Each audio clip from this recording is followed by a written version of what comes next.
Sir சொல்லுங்கள் sir. வணக்கம்டா, கொஞ்சம் கேபினுக்கு வாங்க. இதோ வரேன் சார்.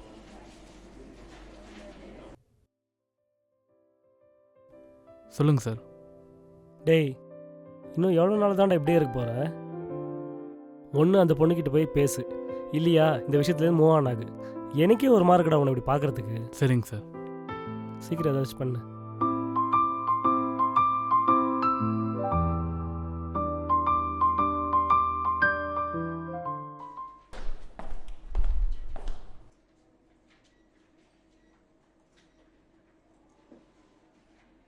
மச்சான் 6 மாதம் ஆக போகுதுடா.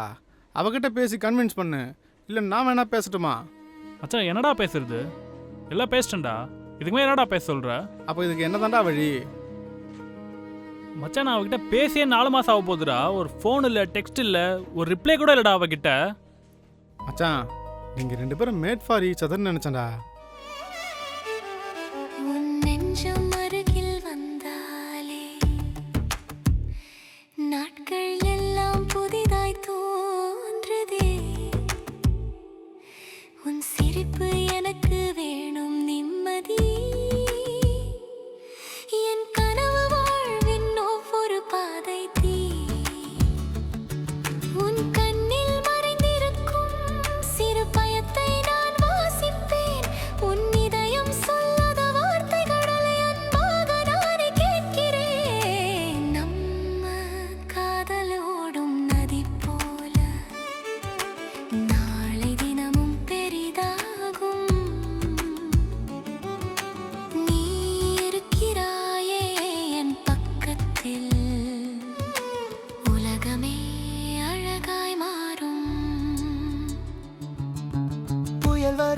நாட்களிலும் கூட நான் உன்னை தாங்கி பிடிப்பேன். உன் நிழல் என் நிழலோடு சேர்ந்தால் இந்த வாழ்வு முழுதும் நிறைவேறும்.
ஏங்க என்னங்க,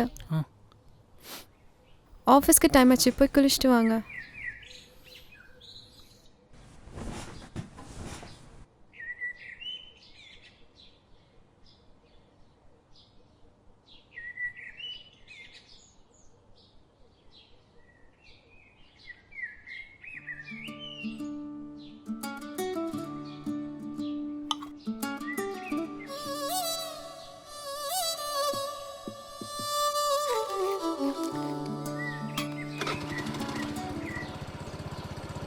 என்னங்க ஒரு நிமிஷம், லஞ்ச் பேக் மறந்துட்டீங்க. ஓ ம்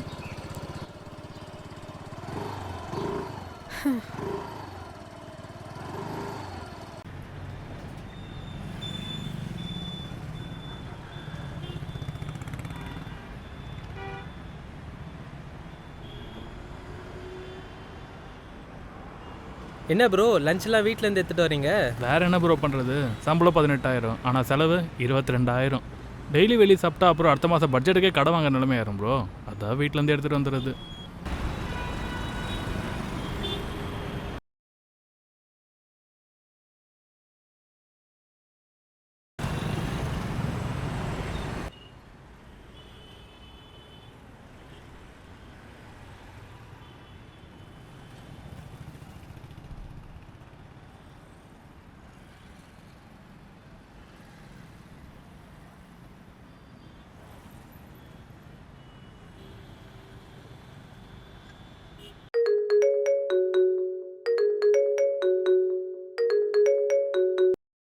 ஹலோ, சொல்லுப்பா.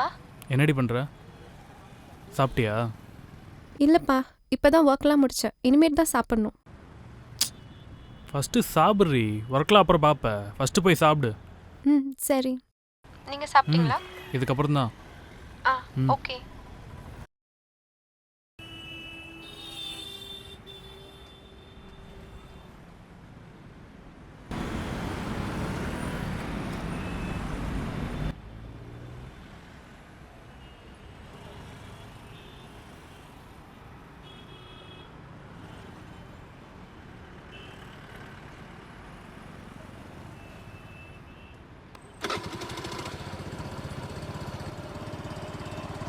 ப்ரோ நில்லுங்க ப்ரோ. இன்னைக்கு நைட் ஆஃபீஸில் இருக்கவங்களாம் பப்புக்கு போகிறாங்க ப்ரோ. நீங்களும் வந்தால் நல்லாயிருக்கும் ப்ரோ. என்ன ப்ரோ திடீர்னுட்டு? அது ஒன்றும் இல்லை ப்ரோ, ராஜேஷுக்கு பர்த்டே, அதை சின்னதாக ஒரு ட்ரீட் வைக்கிறான். எல்லாரும் போகிறோம். சரி ப்ரோ, சூப்பர். போயிட்டு வாங்க. நீங்கள் வரலையா ப்ரோ? இல்லை ப்ரோ, வீட்டில் ஒய்ஃப் வேறு தனியாக இருப்பா. காலையிலேருந்து அவளுக்கும் போர் அடிக்கும். நான் போய் அப்படியே கொஞ்ச நேரம் ஜாலியாக பேசிட்டு இருப்போம். அட 10 மணிக்கெலாம் வந்துடலாம் ப்ரோ. இருக்கட்டும் ப்ரோ, நீங்கள் போயிட்டு வாங்க, பரவாயில்ல. அட நீங்கள் வந்தால் ஜாலியாக இருக்கும்னு நினச்சேன்.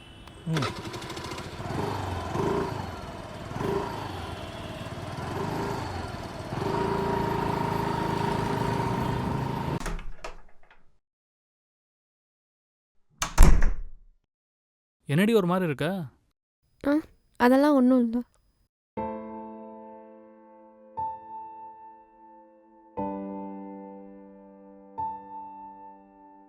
ஏன்டி ஒரு மாதிரி இருக்க? உடம்பு எதுவும் சரியில்லையான்னா?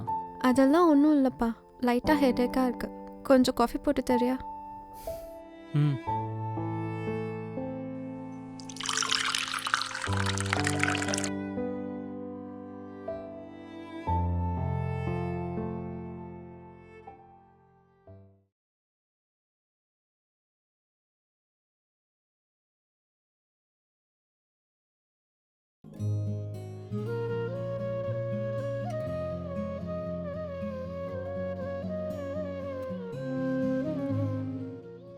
ஏன்பா, நான் ஏதாவது ஒர்க் ஏதாவது ட்ரை பண்ணவா?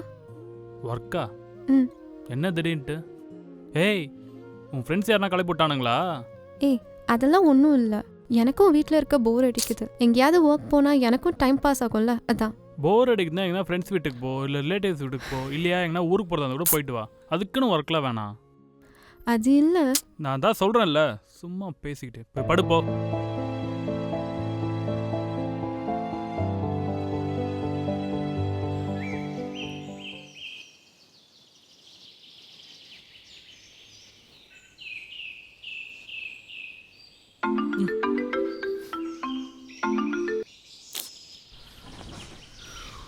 டைம் வேறு ஆச்சு.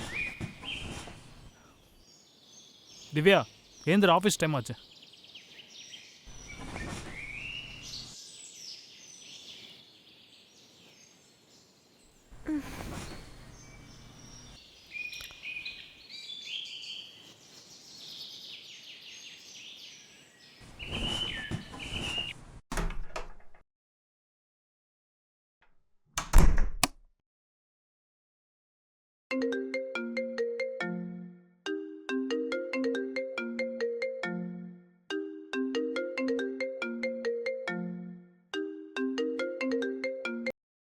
சார் சொல்லுங்கள் சார்.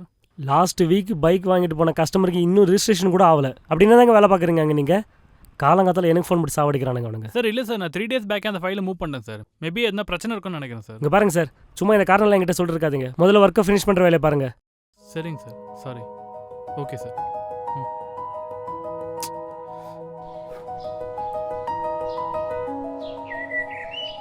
திவ்யா, என்னாச்சு? டைம் ஆகுது. இன்னைக்கு ஒரு நாள் மட்டும் வெளியே பார்த்துக்கிறியா? ஒரு சமையல் கூட உன்னால் செய்ய முடியாதா? அது இல்லைப்பா, எனக்கு தலை ஏய், ரொம்ப. சீ விடு. அப்பா தலை எதனா ஒரு காரணம் சொல்லு. கேடு.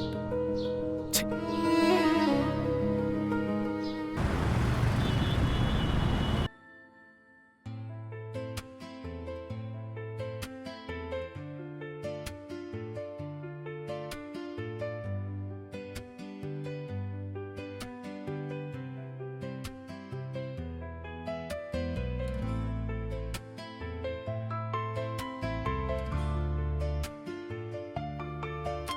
என்னடி பண்ற? சாப்பிட்டியா? ம். என்ன கோவமா?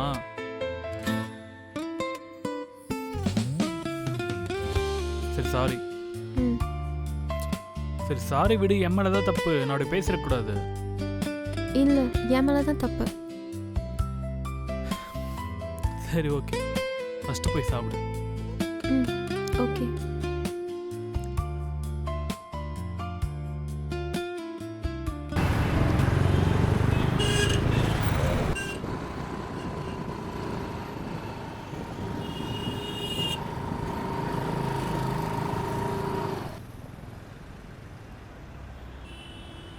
ப்ரோ ஒரு 300 ரூபா பெட்ரோல் போடுங்க ப்ரோ.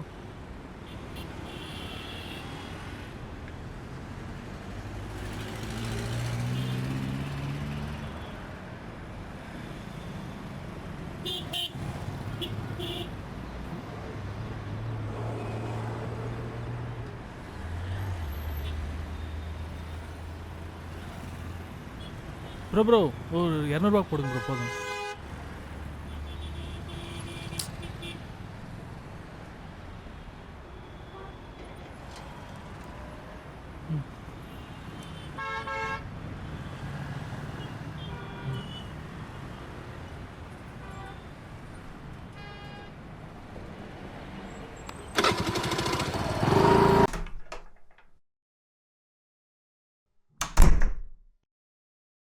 அப்புறம் மேடம் என்ன பண்ணிட்டு இருக்கீங்க?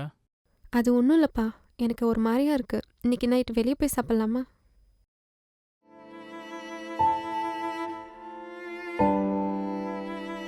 ம் சரி, போய் ரெடி ஆகும். ம். ஹலோ சொல்லு மச்சான். மச்சான், ஒரு 2000 மட்டும் அக்கௌண்ட்ல இருந்தா சென்ட் பண்றேன். நான் சேலரி வந்தோடனே கொடுத்துறேன் உனக்கு. அதுக்கு என்னடா வெயிடா சென்ட் பண்ணுறேன். ஓகேடா.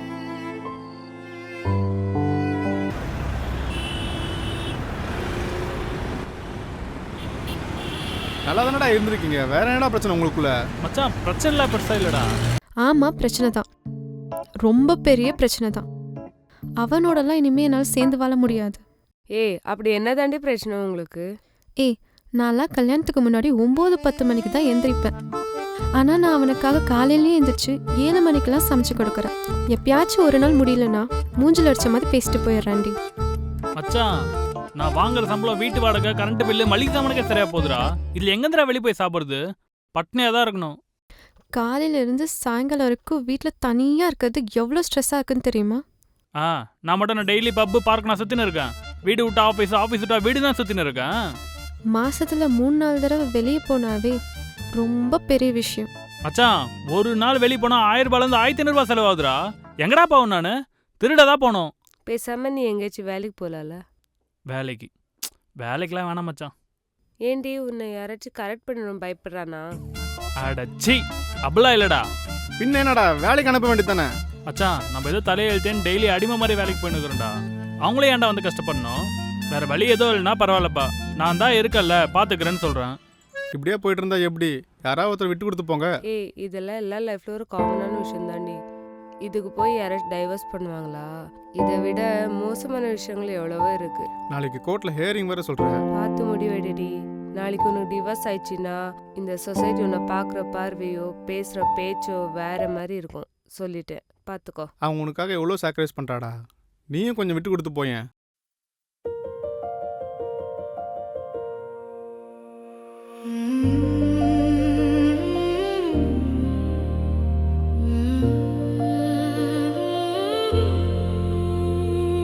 நான் பிரிந்தாலும் உன் நினைவு என்னை கொல்லுதடி. காலையிலே உன் நினைவு இருந்த வீடு இப்போ சும்மா நிற்குதுடி. நான் பேசாம இருந்த நாட்களும், நீ அழுத காலங்களும், அந்த சின்ன சின்ன சண்டைகளே காரணம். பிரிவின் காகிதத்திலே கையெழுத்து போட்டால் நம் வாழ்க்கை முடிந்ததா? நீ சண்டையில் நிற்கும் போது சொன்ன காயத்தை விடு, ஆனா நினைவை விடாதே. சமையலறையில் உன் வாசம், நான் தூங்கின பின் நீ போர்வை போடுறது. மழை வரும்போது என் கையை தேடுற உன் பழக்கம். சின்ன தவறுகள் பெரிய புண்களாயிற்று, ஆனா காதல் தான் மருந்து என்று இப்போ புரிகிறது. உன்னை விடுறதை விட உன்னை மறக்கிறதே எனக்கு பெரிய வலி. நாம் பிரிந்தது உண்மையாயிருக்கலாம், ஆனா நம் காதல் பொய்யாகவே முடியாது. உனக்கு நான் என்ன சொல்கிறதுன்னு தெரில. இந்த காலத்தில் நல்ல பசங்க கிடைக்கிறது ரொம்ப கஷ்டம். ஆனால் உனக்கு அமைஞ்சிருக்கு. இதை தக்க வச்சுக்கிறதும் தக்க வச்சுக்காததும் உன் கையில் தான் இருக்கு. பாதைகள் வேறானாலும் நம்ம இதயங்கள் ஒரே கணத்தில் துடிக்குது.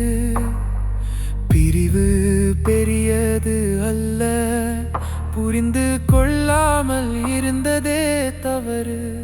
ஆனா இப்போதான் புரியுது, நீ இல்லாத வாழ்க்கை எனக்கு வாழ்க்கை இல்லை. அப்பதான் நீங்கள் 2 பேரும் 6 மாதம் பிரிஞ்சு இருங்க. அப்பதான் ஒருத்தரோட ஒருத்தர் வேல்யூ என்னன்னு உங்களுக்கே புரியும்.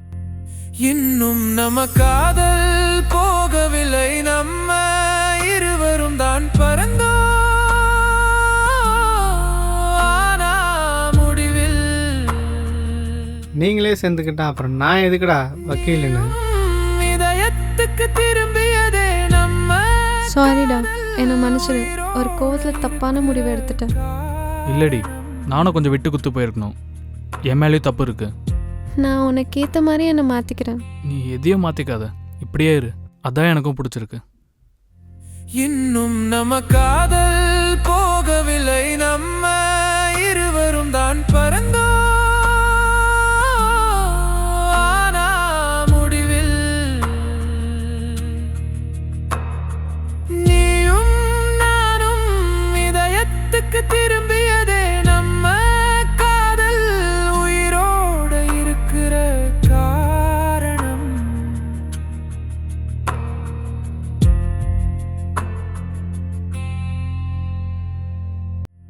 இன்னும் நம்ம காதல் போகவில்லை, நம்ம